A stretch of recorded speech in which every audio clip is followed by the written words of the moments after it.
High, কেমন আছো বন্ধুরা? সবাই ভালো আছো? আমিও ভালো আছি। চলো একটা রেসিপি তোমাদের সঙ্গে শেয়ার করি। বাড়িতে রোজগারের রান্না। আজকের রেসিপিতে আছে শুক্তা। কড়াইতে অল্পখানি তেল নিয়ে কাঁচকলাগুলো ভেজে নিয়েছি। কাঁচকলা, বড়ি, কাল্লা ভেজে একটা পাত্রে তুলে নিয়েছি।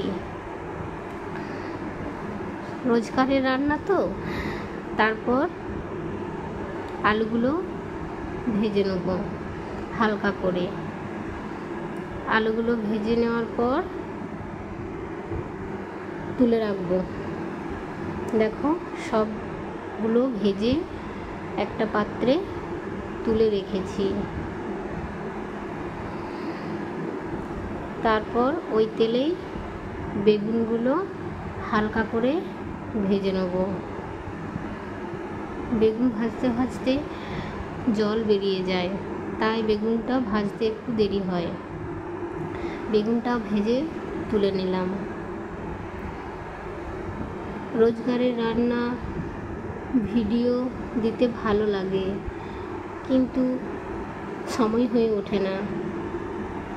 চলো, কড়াইটা পরিষ্কার করে নিয়েছি। তারপর কড়াইতে তেল দিয়ে দেবো। কড়াইটা অনেকটাই গরম হয়ে গেছে, তাই তেলটা দশনি করে দিচ্ছি। অল্প অল্প করে উঠছে। তেল কম খাওয়াই দরকার। তেলটা গরম হয়ে গেলে হালকা চিনি দিয়ে দেব। চিনিটা যখন একটু লাল হয়ে আসবে, তখন মশলাটা দেব। চিনিটা লাল হয়ে উঠলে সবজির কালারটা একটু হলেও আসে। বাড়ির রান্না তো, তাই এই রেসিপিতে কোনো কিছু মশলা ইউজ করব না। আদা বাটা, জিরে বাটা আর অল্পখানি সর্ষে দেব। শুক্তাতে নিরামিষই ভালো লাগে। দেখো, চিনিগুলো গরম হতে একটু দেরি লাগছে।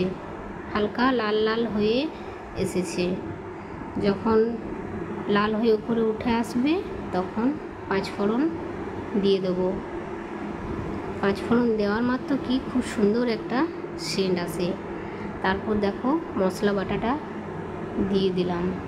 এখানে আদা বাটা, জিরে বাটা, ধনে বাটা আর অল্পখানি সর্ষে বাটা সবগুলি মিক্স করে হালকা করে কষিয়ে যখন মশলা থেকে তেলটা ছেড়ে যাবে, তখন অল্পখানি একটু হলুদ দিয়ে দেবো।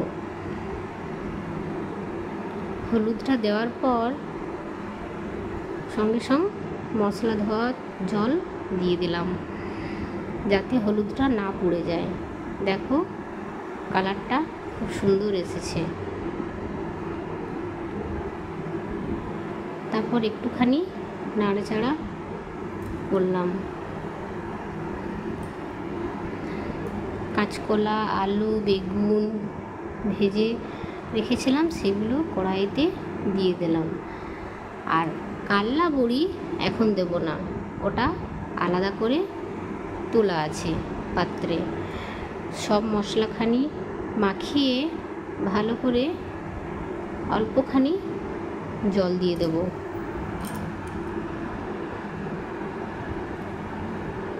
আমার রান্না করতে খুব ভালো লাগে। বাড়িতে আমি রোজই রান্না করি। দেখো বন্ধুরা, অল্পখানি জল দিয়ে নাড়াচাড়া করে যখন ফুটে এলো, তারপর আরও এক বাটি জল দিয়ে দিলাম, যাতে আলুগুলো, কাঁচকলা ভালোভাবে সেদ্ধ হয়ে যায়।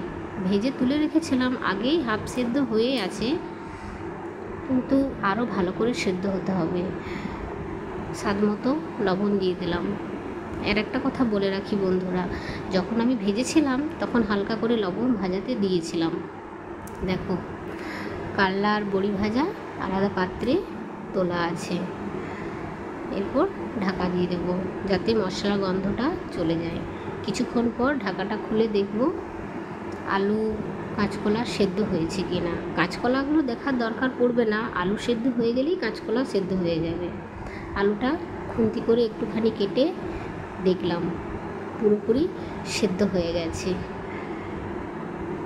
এখানে শুক্তার কালারটা বেশি আসেনি, কারণ শুকনো লঙ্কা না, এটাতে কাঁচা লঙ্কা দেওয়া আছে। এরপর কাল্লা আর বড়ি ভাজা দিয়ে কাঁচা পোস্ত বাটা দিয়ে নামিয়ে নেব শুক্তা। দেখবে বন্ধুরা, এরকম রেসিপি বাড়িতে করবে, করে খেয়ে আমাকে কমেন্টে জানাবে। খুব সুন্দর টেস্টি একটা